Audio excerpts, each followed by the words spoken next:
Ladies and gentlemen, welcome back to Joe's Classic Video Games. Now, Joey is a free man. He did not get put in prison, and he did not get physically assaulted with a magic dog or anything. He lived through it, okay? So we're going to tell you what happened yesterday. Joey's still shook up about it. He's not that talkative. All right, so years ago, this long time ago, we sold somebody a couple arcade games. Now, we sell a lot of arcade games, so we don't remember every person that we sold arcade games to. Joey's pretty good about keeping their identity, in his head where he remembers that deal, and he can kind of look at the game and tell what's going on. I'm just going to show you some of our games while we're telling this story. This happened yesterday. So, anyway, it's common for somebody to put up an arcade game for sale that we once owned, that we fixed, and it pops back up for sale. The person that bought it from us sold it to somebody, or they're trying to sell it now, or sometimes they'll call us and want to sell it back to us.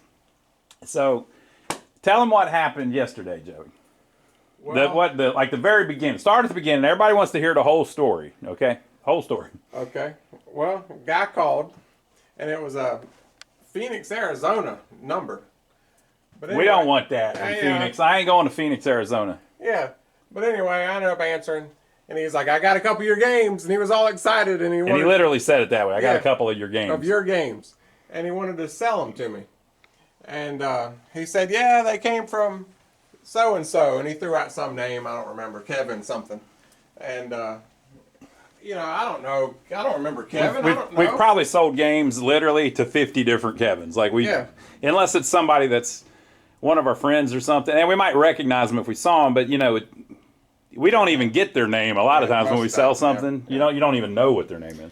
So anyway, I say, I don't remember that, but could you send me some pictures? I wanted him to text me a couple pictures of them, just so I can know what the heck he's talking about. And I remember my game. Like, if I see some pictures, I'll know if I worked on that game or not, And there's certain things we do to them where you can kind of tell, like, oh, that's the T-molding we always put on them and stuff like that.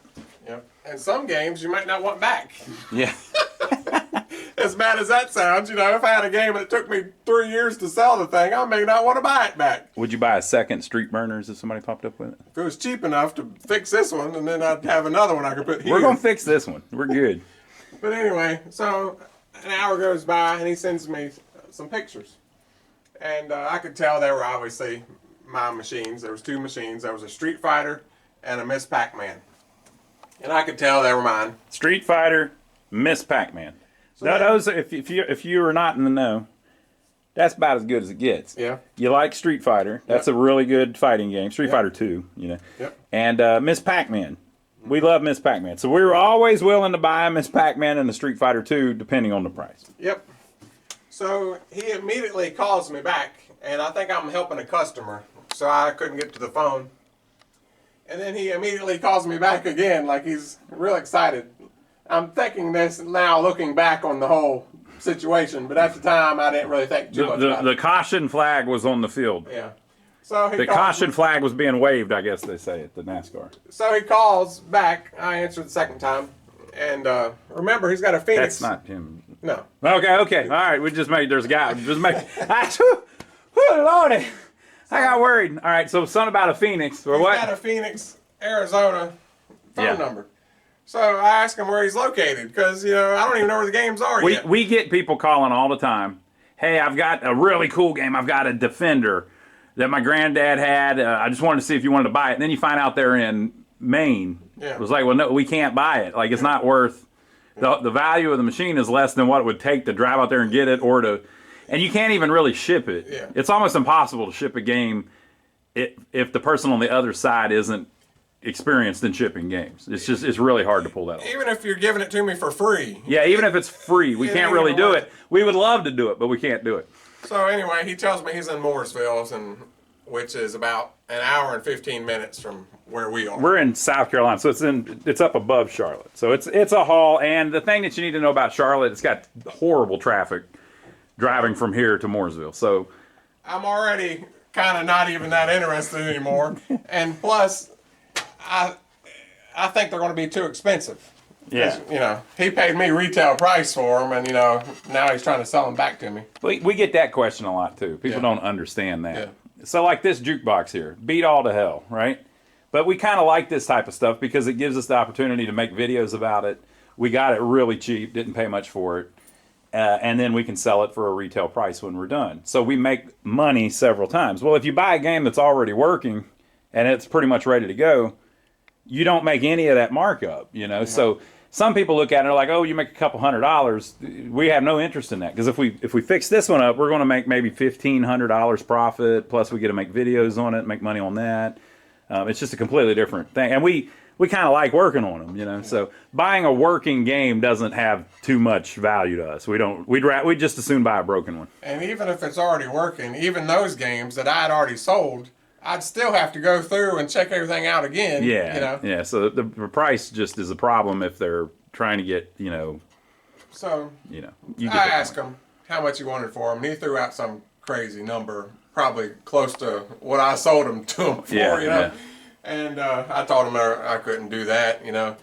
And, you know, I got to factor in my hour and 15 up there, hour and 15 back, loading them, you know. I'd probably be in it 3 hours before I even got started. Yeah, that's another thing. We'll pay people more money if they bring the game to us, of course, than if we had to go pick it up, especially through rush hour traffic and all that. So he was like, well, what were you thinking? So I threw out a number. Didn't think he would actually take it, you know. And he took it almost immediately, and my number was like maybe a quarter of his original number. And he took it. So now I'm thinking, oh crap, now I got to go to Mooresville, you know, 3 hours up the road. Yep. So anyway, we set up a time, 4 o'clock yesterday afternoon.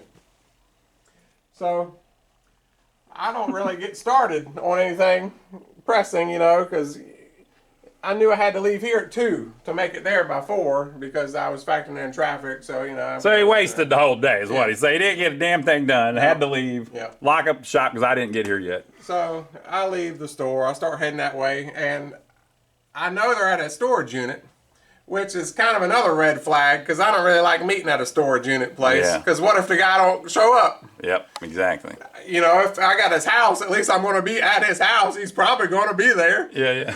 You know. But anyway, he gives me the address. I tell him 4 o'clock. We agreed on the price. Everything was good. So So the guy dropped the price like 70%. Yeah. Immediately. First thing, right? So that's kind of crazy. So 2 o'clock runs around, and I text him. I'd say I'm heading that way. GPS tells me I should be there about 3:30. He said, okay, sounds good. I'll meet you at the gate. So I get pretty freaking close to the place, and I text him again. It's like 3:20, and I'm like, I'm 5-10 minutes away. And he said, okay, I'm in a silver Honda. I said, okay, I'm in a white Silverado. Be there in a few minutes. So I get to the storage facility. There is a silver Honda, gray Honda, parked kind of sideways. He sees me pull in, so then he backs up. And he goes forward to the gate. I don't know if you're familiar with the storage units, but there's always a gate to get in. So he pulls up in front of the gate. I'm behind me. They're gonna do the old Texas two-step. Yeah, They're gonna do the old, you know, the Texas foxtrot. he's going to put in the code. Well, right at that exact time, I hadn't been there more than a minute. Yep. A cop pulls in behind me. He didn't turn on his light. He didn't turn on his lights yet. He's literally right behind me. So now we've got the silver Honda, my truck, and there's a cop behind me. Bad boy. What Yeah. you gonna do? So I'm thinking, oh crap. Cops is filmed on location in Mooresville, North Carolina. I knew I wasn't speeding or nothing, but I thought maybe I had a tail light out or something, you know. So he didn't turn on his lights. So then I'm starting to think, well, maybe he's trying to come to the storage unit. Yeah, place. it's all right. I mean, we don't just naturally freak out when we see a police officer. We ain't breaking no law. My record's clean. We're okay? clean. We're good. Okay, we're fine. So I'm thinking maybe he wants to get in the storage unit. Yeah, we're gonna help this nice gentleman out Yeah, if we need to. We don't know. So the guy in the Honda who I'm meeting is about to get out of the car because he's too far away from the keypad to put in his password. So about that time, the guy starts opening the door. The cop whips out from behind me gets behind the Honda, like kind of next to my truck, hits his lights. How was it again? And I'm thinking, what the heck is going on? You're Here? too cool. So, woo. So he gets out of the truck. He's got his gun like this. He's like, "Stay in the car! Stay in the car!" Okay. All right, we got to show them the picture. Now, we're laughing at the absurdity of the situation. Yeah. Nobody got hurt. We just want to clarify that beforehand. I know there's a lot of, but let me show you the picture.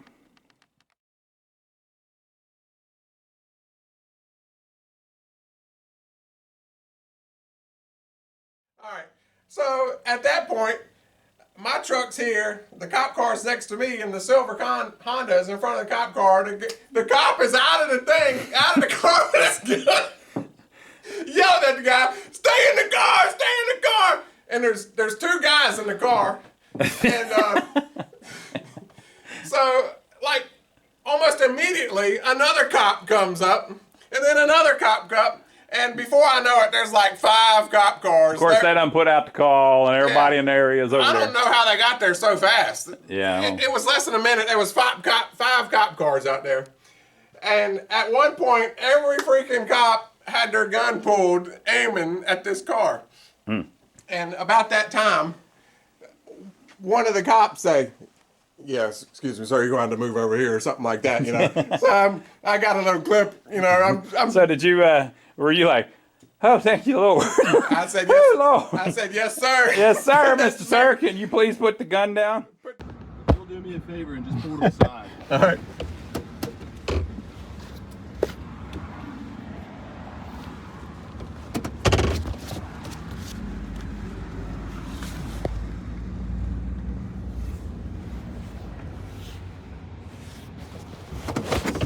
Baby and drive, we got the heck out of the way. But he can't leave. I can't leave because there's literally 5 cop cars blocking me in now. Mm-hmm. And so I'm just sitting there, and I'm kind of thinking this whole thing may be a misunderstanding, and me and this guy in the Honda is going to have a good laugh about it, Yeah. So I'm just sitting in my truck, and all of a sudden, now that the cavalry's there, they tell the guys to get out of the car and start walking backwards towards them. So they both start walking backwards towards them, Wait a minute. I think you're doing a great reenaction, but I think we actually have a video of that moment. Yeah.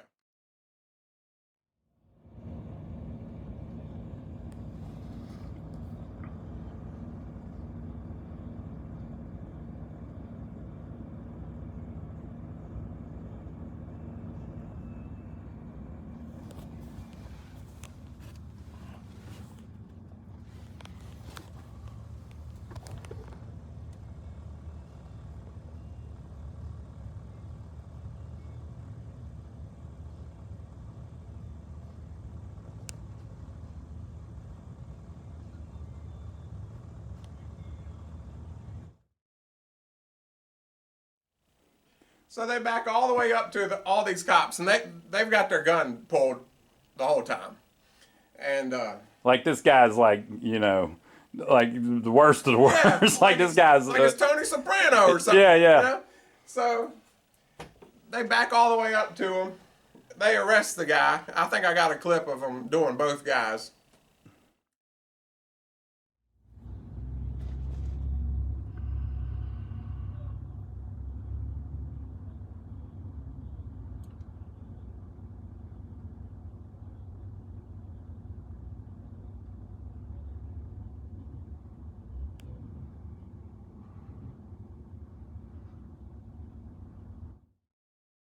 And then one of the cops comes over to me, and he's like, "Yeah, you could probably get to your bin if you want." And I should have just left at that point.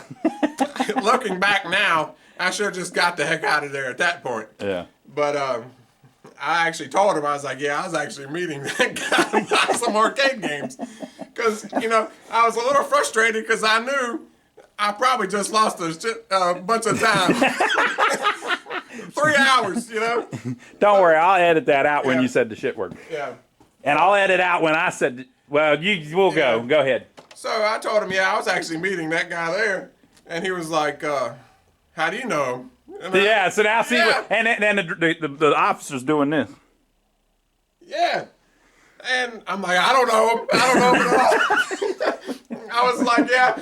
He just called me trying to sell some arcade games. I don't know this guy. And he was like, well, how do you get in touch with you? And I was like, well, I got a shop in Rock Hill that sells arcade games, blah, blah, blah. And he was real nice about the whole thing. But now I'm involved. And he's like, well, let me see your ID. So then I had to give him my license. And my record's clean, though. I don't. The whole thing is, Joey has no information that's going to help prosecute the guy or save the guy. Yeah. You know what I mean? So he doesn't need to be involved because the guy didn't. Even if the games were stolen or something, the guy didn't actually sell them to us. He was trying to sell them, but they're not going to prosecute him for that. So the whole point is, if they make you go to court and testify about something, and you just go to court and say you don't know anything or whatever, it's just a big waste of everybody's time. So that's what we're saying. So I was worried about that. I didn't want to get involved. I just want to go home. And we don't want the guy to think we had anything to do with getting him busted by the cops. That was another thing. But anyway, not that we're trying to get people Yeah. let people get away with murder or anything. We're just saying we don't know a damn thing about it. We had nothing to do with it. I ain't involved. We just got scraped into it.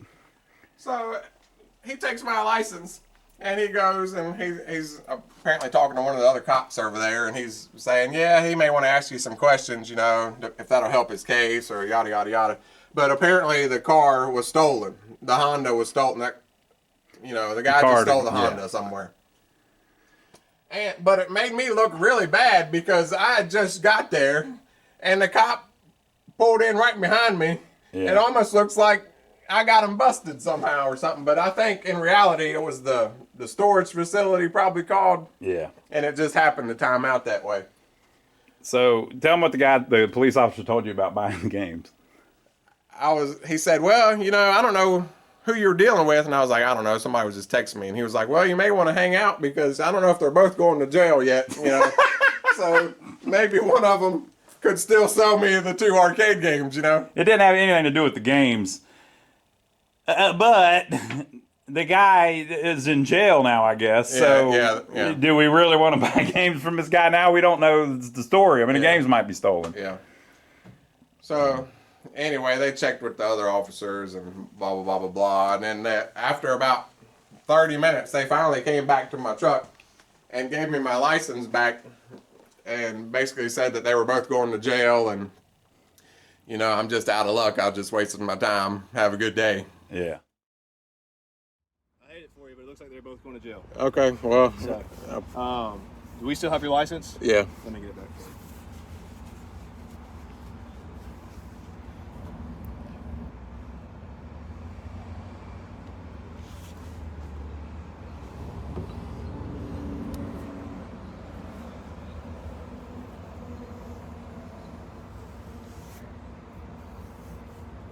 Well, that stinks. I just wasted about 3 hours and about $50 in gas.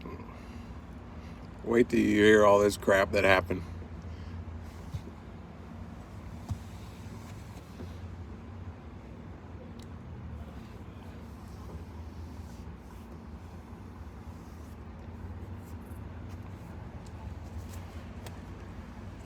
Sorry about that, sir. That's all right. The games were probably stolen too. That's exactly what I was like. He probably lucked out, not getting the game. If you would have got here 10 minutes later, I'd have gave him the money probably, and then I'd have been screwed. Yeah, then I would screwed you out of that. So. Yeah. Well, I appreciate you being cool with us. Sorry. That's all right. Yeah, Things happen. It's first for me. As soon as you can get out, go ahead.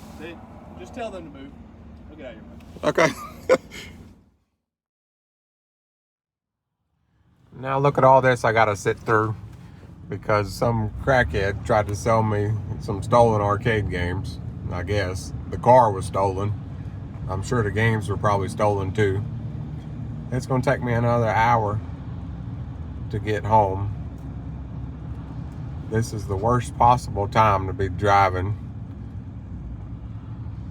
It's like 5 o'clock traffic. All this for nothing. I wasted basically all day. When you got something to do later on that day, you don't really get started that much. I left my work at 2 o'clock. I was supposed to meet the guy at 4. I had to stop for lunch, get gas. I got there a little early, about 3:30.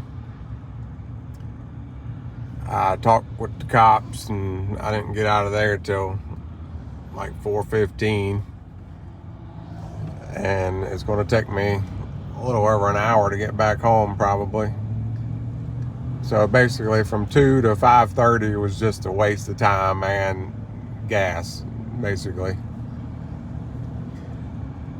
But anyway, I don't know how we're going to piece this into the little video I'm going to make. I got to recoup some of my money. You got to like, comment, and subscribe. All right, back to your regularly scheduled video. Well, I might get home sometime tonight. I don't know.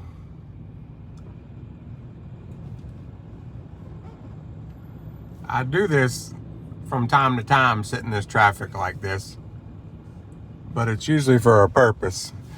You know, to just come down here and waste my time like this really just pisses me off. I got nothing out of the deal except a story, I guess. Look at this.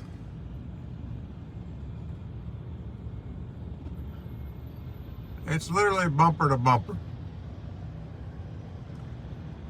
1, 2, 3, 4, 5, 6 lanes, basically, bumper to bumper.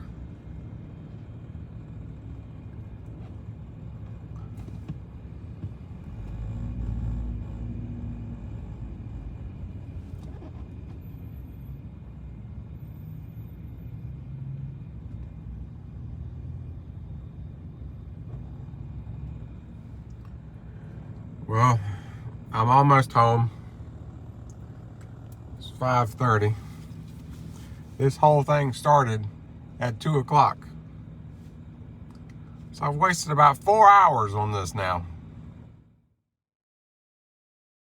So that's the story, folks. So I hope you found it entertaining. And you've probably heard me tell the story before where I went and was going to buy a Monopoly pinball machine off of a guy one time. Yep. And then when I got there, he sold it to me and then told me, then came back out and said, "Oh, I can't sell it to you. It's actually my dad's." And I was like, what are you talking about? And I thought he looked young. He was like 20 years old. He was trying to sell me his dad's pinball machine out of his garage. And the pinball machine was a Monopoly, but you could tell it hadn't been played in a long time. It had a bunch of busted rubbers and stuff on it. Thankfully, he told me before I left, right? I got so mad, and I of course, made the guy give me my money back and some other things. And so from time to time, you do run into situations where people that are breaking the law get in touch with you trying to sell you stolen stuff. Now, you wouldn't think that there'd be a bunch of stolen arcade games, but apparently there are. And I didn't really care about the games, really. Yeah, they weren't really like you know what we were looking for or anything. It would have been a lot easier though, because I'd already sold those games. I could literally just check them out, clean them up a little bit, and resell them. But I don't really care that I missed out on the games. I just don't like having my time wasted. Yeah, yeah. And sitting through all that traffic coming back through Charlotte at 5 o'clock, And if they were stolen, the thing that really pisses me off is that they got you involved in in breaking a law. Like, why'd you bring me into this? That's what I told that kid. Like, why would you call me and bring me into you committing a freaking felony? How about we don't do that? I don't want nothing to do with it, So anyway, so you run into crazy stuff sometimes. There's also this thing when you're dealing with video games and arcade games and pinball machines. Some of the people are really cool, and they like nostalgia. And they just enjoy the games and stuff. And some people are complete losers. They're just like little kids that never grew up, and they're very immature. And sometimes they do crap that's immoral, like steal things and stuff like that. So you run into all types when you're in the gaming business. So you hope that the customers are all people that are pretty level-headed and they've got their stuff together. But sometimes you run into these people that are like big babies, and they're going around stealing things. And we've sold people games where they had to borrow the money to buy an arcade game and stuff like that. And and I don't mean like use a credit card. I mean they can't pay their rent, and they're trying to scrape together enough money to buy an arcade game. Just stuff like that. Just really immature stuff.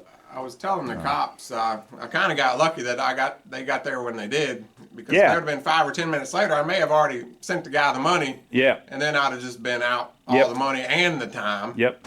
And like if you would have sent them the money with Zelle or something, Yeah, I'd have been out of luck. there was nothing. The guy wouldn't have sent it back, and the cops can't make the guy send Yeah. it back, even if they know what happened when they got there. So you were lucky that you just hadn't paid the guy yet. Yeah. So you did waste your time, and all we got was a good video with a bunch of strange comments on it. Yeah, the whole thing was just weird, because I was originally supposed to meet him there at 4, but Yeah. I got there 30 minutes early, so he's there 30 minutes early. Now the cops are right behind me. The whole thing looked like I got him set up. Yeah. But I had nothing to do. I don't even know the guy's name. Yeah. So we weren't in any trouble, but it's sure for a minute there, Joe thought that, you know, he was going to jail because he was involved in some kind of theft ring or something. And, you know, he was trying to make sure that he had his bail money sorted out. Surprisingly, I wasn't all that nervous, because I knew I didn't do anything wrong. Yeah. But I didn't want to be involved. It's just a big waste of Yeah. time. And I wish people would just leave us alone instead of getting us involved with a bunch of nonsense. So there's your story, folks. I hope you enjoyed it. Leave your comments down below if you've ever had anything similar happen. We'll see you on the next video.